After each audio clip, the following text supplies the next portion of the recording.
దమనకం కరటకానికి పాముని చంపిన కాకుల కథ చెప్పి తెలివి కన్నా గొప్ప శక్తి లేదు. తెలివైన కుందేలు సింహాన్ని రెచ్చగొట్టి దాని చావుకు కారణమైంది కదా అంది. అదెలా జరిగింది అని కరటకం అడిగింది. దమనకం ఇలా చెప్పింది. అనగనగా ఒక అడవిలో బాసురకం అనే సింహం ఉండేది. అది చాలా బలమైనది. అది తన బలం చూపిస్తూ ప్రతిరోజు చాలా లేళ్లను, కుందేళ్లను, ఇతర జంతువులను కారణం లేకుండా చంపుతూ ఉండేది. ఒకరోజు అడవిలో ఉండే లేళ్లు, మేకలు, గేదెలు, కుందేళ్లు, ఇతర జంతువులు కలిసి సింహం దగ్గరికి వెళ్ళి, మహారాజా, మీరు మీ కంటికి కనిపించిన ప్రతి ప్రాణిని చంపడం ఇక మీదట ఆపాలి. మీ కడుపు నిండటానికి రోజుకు ఒక జంతువు చాలు. అలాంటప్పుడు ఇన్ని ప్రాణాలు ఎందుకు తీయాలి? మాతో ఒక ఒప్పందానికి రండి.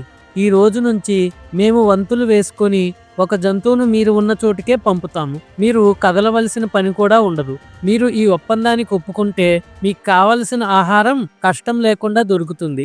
రాజు ప్రజల సంపదను ఆవుల పాలు పిండినట్టుగా పిండి కొంచెం దూడలకు వదిలి పశువులు పెరిగేటట్టు చూడాలి. అప్పుడే అతను మంచిగా పాలించగలడు. ఆవు పాలు పితకడం మాత్రమే కాదు, వాటికి మేత కూడా వేయాలి. చెట్టుకు ఎరువు వేసి నీరు పోస్తేనే అది పండ్లిస్తుంది. చివరికి చిన్న విత్తనం కూడా మంచిగా చూసుకుంటే పెద్ద చెట్టుగా తయారై చాలా లాభం కలిగిస్తుంది అన్నాయి.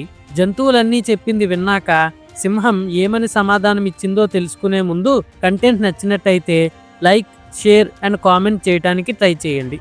ఇప్పటి వరకు మన ఛానల్ని సబ్స్క్రైబ్ చేసుకోకపోతే తప్పకుండా సబ్స్క్రైబ్ చేసుకోండి. Thank you for your support. తిరిగి కథలోకి వెళ్ళిపోదాం. మీరు చెప్పింది నిజమే. మీ ఏర్పాటుకు ఒప్పుకున్నాను. కానీ ఏ ఒక్కరోజైనా నా దగ్గరికి జంతువు రాకపోతే నేను మీ అందరి ప్రాణాలు తీస్తాను అంది సింహం. జంతువులు అందుకు ఒప్పుకొని వెళ్ళిపోయాయి. ఆ రోజు మొదలు జంతువులన్నీ అడవిలో స్వేచ్ఛగా తిరగడం మొదలుపెట్టాయి. అవి వంతులు వేసుకొని సింహం దగ్గరికి రోజుకొక రకం జంతువును మధ్యాహ్నం వేళకు పంపుతూ వచ్చాయి.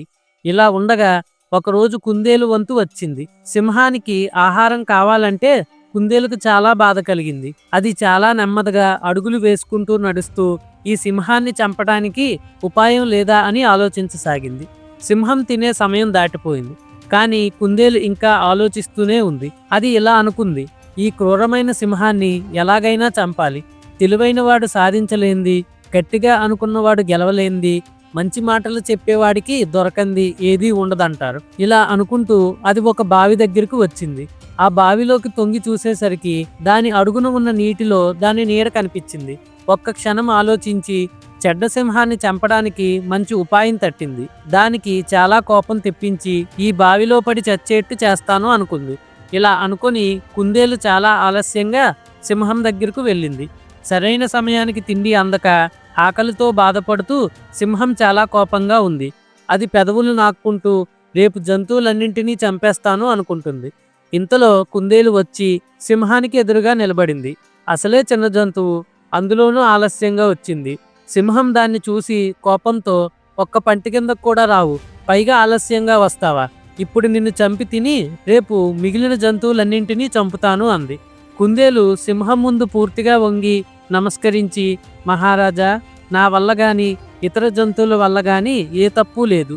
నేను ఆలస్యంగా రావటానికి, మీకు తక్కువ ఆహారం ఉండటానికి అసలు కారణం చెప్తాను వినండి. ఇవాళ ఆహారం వంతు మా కుందేళ్లకు వచ్చింది. ఒక్క కుందేలుతో మీ కడుపు నిండదని నాతో కలిపి 5 కుందేళ్లను మీ దగ్గరికి పంపారు. మేము 5గురం మీ దగ్గరికి వస్తూ ఉండగా నేలలో ఉన్న ఒక గుంటలోంచి ఒక పెద్ద సింహం పైకి వచ్చి, మీరంతా ఎక్కడికి పోతున్నారు? మీకు చావు దగ్గర పడింది కాబట్టి మీకిష్టమైన దేవుణ్ణి ప్రార్థించుకోండి అంది. మేము ఒప్పందం ప్రకారం మధ్యాహ్నానికి బాసురకం అనే పెద్ద సింహానికి ఆహారం కావాలని చెప్పాం. అర్థం లేని మాట. ఈ అడవి నాది. మీరు ఒప్పందాలు నాతో చేసుకోవాలి. ఎవరో బాసురకం అనే దొంగతో కాదు. ఆ బాసురకాన్ని ఇక్కడికి పిలుచుకురండి. ఎవరేంటో మేము తేల్చుకుంటాం. మాలో ఎవరు గెలిస్తే వాళ్లే జంతువులన్నిటికీ రాజు అంది.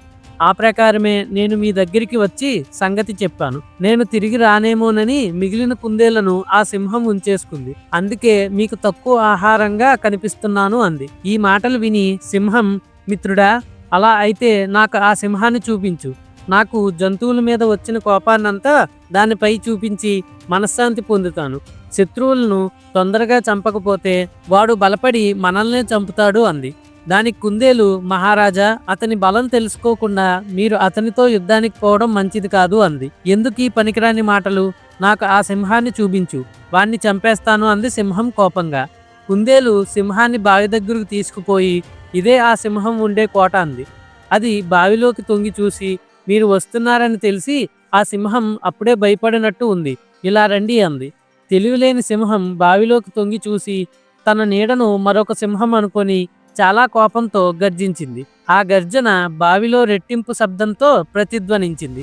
తనను సవాలు చేస్తుందని అనుకొని బుద్ధిలేని బాసురకం కోపంతో ఆ లోతైన బావిలోకి దూకేసింది. కుందేలుకు చాలా సంతోషం కలిగింది.